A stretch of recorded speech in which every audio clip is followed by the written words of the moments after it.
Hi, this is Michael Burton. I'm the editor-in-chief of Sounding Straight Only magazine, and we're here live at Dealer Week. I'm joined today by Miral Shaw. He's the Chief Operating Officer of Dealer Profit Services. Welcome, Miral. Thank you. Yeah, good to have you. So, Miral, we were just talking a little bit about service companies and what they can provide dealers. I mean, when you're approaching these dealers, how do you kind of position yourselves, I guess? Sure. So I think service companies offer a couple of pretty big strategic advantages, and then there's kind of one drawback that we've got. So that the big thing is, because we are remote to the dealer when we're doing all of the finance work, we're able to approach the customer more dispassionately than what happens in the store. Because when the customer's in the store, there's a salesperson hanging around who has spent 4 hours doing this show, getting that customer prepped, and the last thing they want is for some F&I guy to come along and throw salt in the gears, throw sand in the gears, and muck up the deal.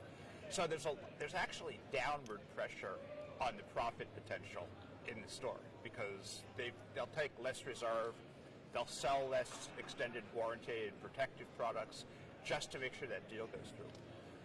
We, as service companies, have learned how to take an approach. There's two principles that we follow, or at least the good ones follow. Yeah. First is what I call the Hippocratic Oath of F&I, which is first, do no harm. Mm-hmm. So we're going to make the sale. We're not going to take the sale away. But the second thing is what I call aggressive but graceful in retreat. So we're able to go in and we're going to try to get the maximum possible reserve, and we're going to try to sell as much protective products as we possibly can. But then when we hear that inflection in the customer's voice, then they say, oh, well, I can do better than that at my bank down the street, or it's just way too much. We know how to back down from that position without making it sound like we had it set up all along. And so we actually have the ability to drive much higher profits than what generally happens in the store. And in fact, I know this isn't intended as a shameless sales pitch, but the 20 group benchmarks for F&I profit are 2% F&I profit on unit sales. We're able to deliver between 3 and 3.5%. So that's a significant difference. Now, the downside is it is harder for us, I think, to sell the protective products as service companies. If you're in a store, the F&I person is going to have a menu of some kind, and they're going to be able to show the customer that menu. We have to do all that orally. So we have to paint a word picture of that menu, which is less efficient and a little more confusing, and that probably detracts from our ability. That being said, I think a lot of the training that the in-house folks have had isn't really as strong as what the service companies have had, and so they don't present the products as well. So it probably washes out. But I think our big advantage is just our ability to actually not have that in-store pressure all the time. Okay, that's interesting. So is there, an outside service provider, is there a target size dealership you guys aim at, or are there certain dealerships where you wouldn't make sense for them? So historically, we've worked with as many as 30 or 35 of the top 100 dealers. Now, given the way we charge, and we don't charge any fees except for a percentage of the profit. Any store up to about $10 to $12 million is going to pay more for in-house F&I than they're going to pay us for our service. Now, once you cross that $10 to $12 million mark, now there may be economic logic, but part of it depends on seasonality as well. Even the big stores, if they're up north, they're going to be if they're big, they're busy during the season.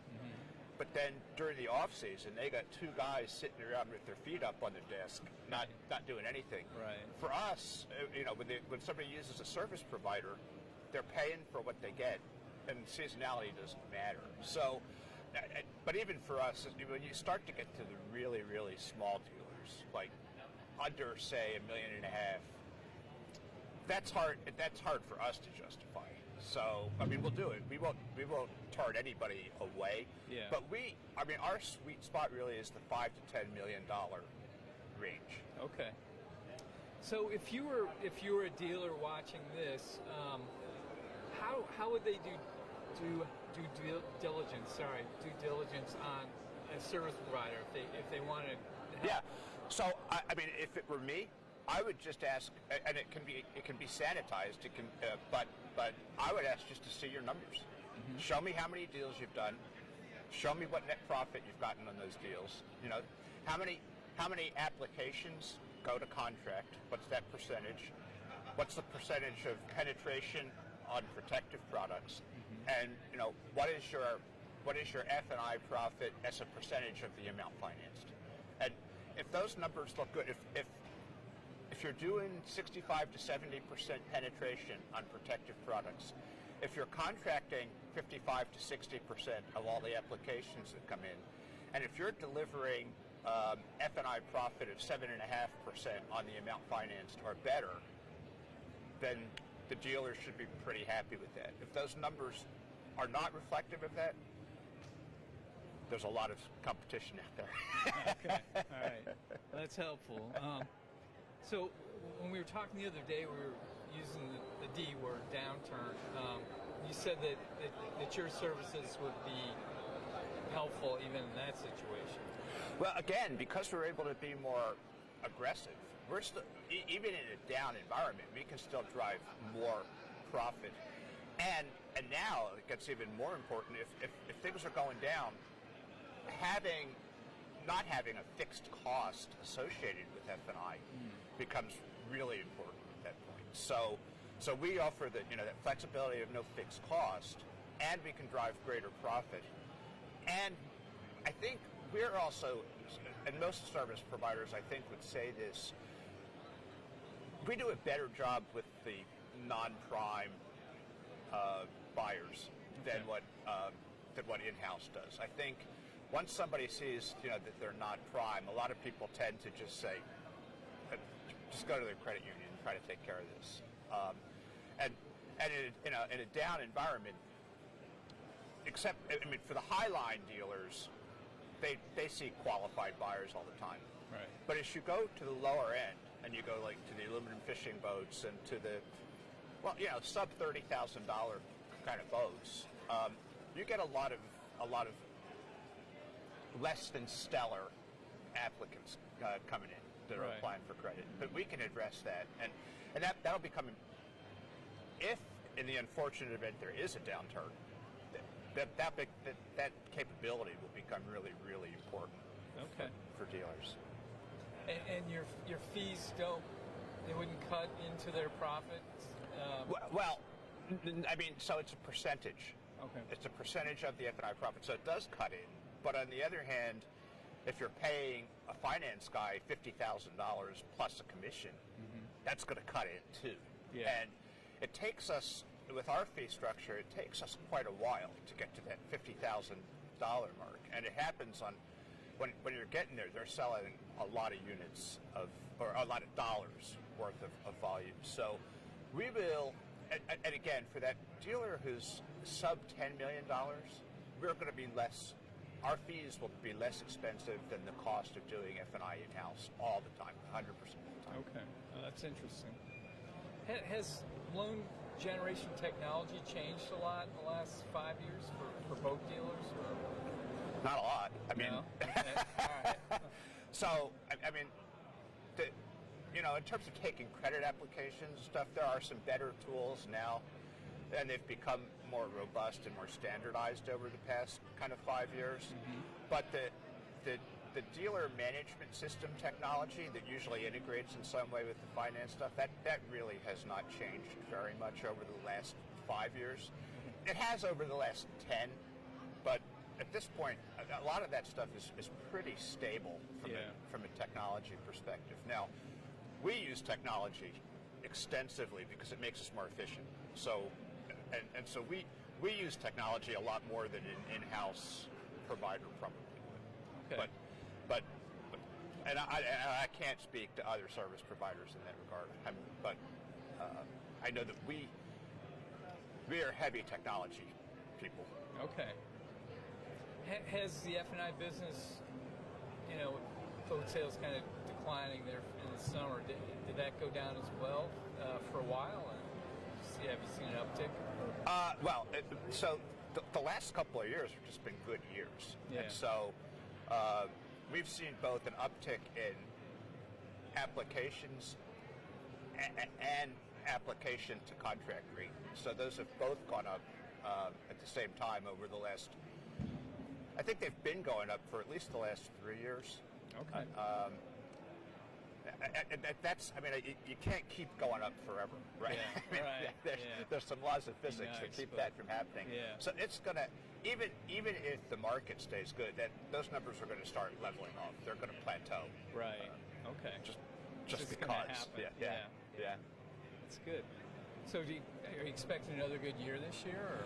So our dealers, and I've talked to a bunch of dealers here, and I've talked to a bunch of the top 100 dealers. They're all optimistic, and if they're optimistic, I'm optimistic. But they're cautious. There's an election coming up. Right. The whole political climate right now makes everybody a little nervous. Yeah. So they're proceeding optimistically, but they've got they're keeping their eye in the rearview mirror all the time right now, because it's if it shifts, because they're stocking up on inventory and making those decisions based on their kind of optimistic view. Right. But if there's a downturn, then floor plan is going to catch up with them very quickly. Very, very quickly. Yeah. So yeah. Yeah. So it's quite a game, isn't it? It is. I'm glad I'm in my position, not theirs, frankly, because we can ride it out, right? I mean, people are still going to buy boats and everything, but we don't have to service the floor plan. We just have to do our best to get as much money as we can on a per unit basis. Exactly. Yeah. So it's a really interesting time. I mean, and I've been around several of the 20 groups and been at dinners with those folks, and that's a topic that comes up every time. It's just like, what happens if there's a big political shakeup? What happens if there's a big change? What's that going to do? Yeah. And nobody knows, but everybody's afraid that because it has been a good few years in the industry. Like it really has. 8 to 10, something like that. Yeah. Well, and even if it weren't for the politics and all the other stuff, it is a cyclical industry. Right. I mean, sooner or later, something's going to happen. Yeah. It's got to give at some point. Yeah. Well, we'll try to enjoy it while it's exactly. strong right now. That's what I'm saying. People are proceeding optimistically, but they're not counting on it. Right. That makes sense. Good. Well, thanks, Merle. It was great talking to you. Absolutely. Thank you. It was a pleasure. I enjoyed it. Me too. Thank you. Thanks. Thank you.